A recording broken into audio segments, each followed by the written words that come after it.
I think that the panel was well represented from an industry perspective, consisting obviously from Minerals Council, the regulators, technology suppliers, as well as OEMs.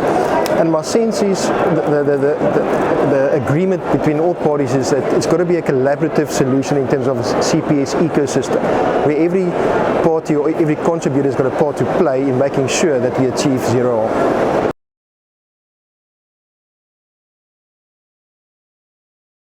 I honestly believe so.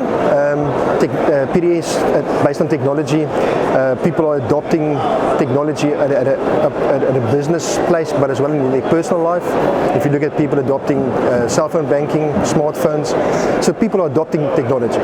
And what we're seeing is, and we've got good business cases for it, where the PDS has been deployed and the technology has been adopted by the users, and they've actually increased production within their mining operations. So most definitely.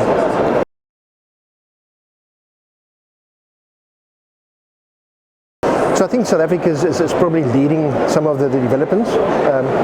If you look at the deployments, we've been doing this for a long time, and we've got a history and a track record of starting at now a level 7, going all the way to implementation of level 9. I think one of the things, we've also got multiple deployments in both the underground space as well as the surface space. But that being said, there's a lot of work happening in the international arena through people like Immersed or people like ICMM, a lot of work, collaborative effort in terms of multiple mining houses, technology providers, to make sure that the technology is improved globally, and hopefully not too many lessons are repeated.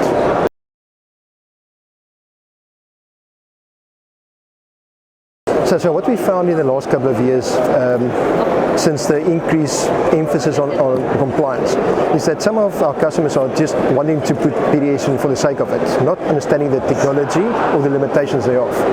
So we've adopted an approach whereby we actually go through a proper technical readiness assessment, an operational readiness assessment for technologies, and then based on the risk assessments, we will advise or recommend the best technology that will be fit for purpose for that mine's very specific operation.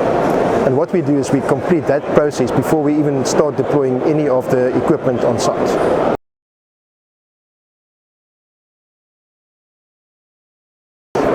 That perception definitely exists, but in our opinion, technology is not a silver bullet. As one of my panelists said yesterday, look at cars today versus cars 10 years ago. Every car comes out with a reverse camera, but yet look at the amount of dents in cars at the back. So it's all about human behavior, the human element. People's got a major part to play in compliance and adopting the implementation of technology.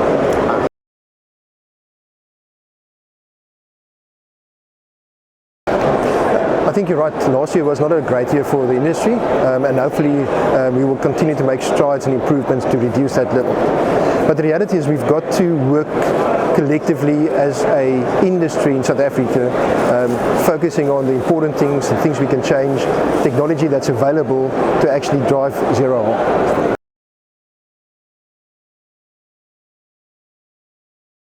So that's been, I think, probably one of the biggest opportunities for us going forward. What we're finding is there's a lot of South African expats that's now immigrating into Africa or working in Africa that's familiar with Booyco or PDS technologies, and we're finding that these guys are reaching out to us on a more regular basis at this point to actually request information about the technologies, understanding the limitations of it, what we can do, and the opportunities. So expanding into Africa is most definitely on our short-term strategy to increase our footprint.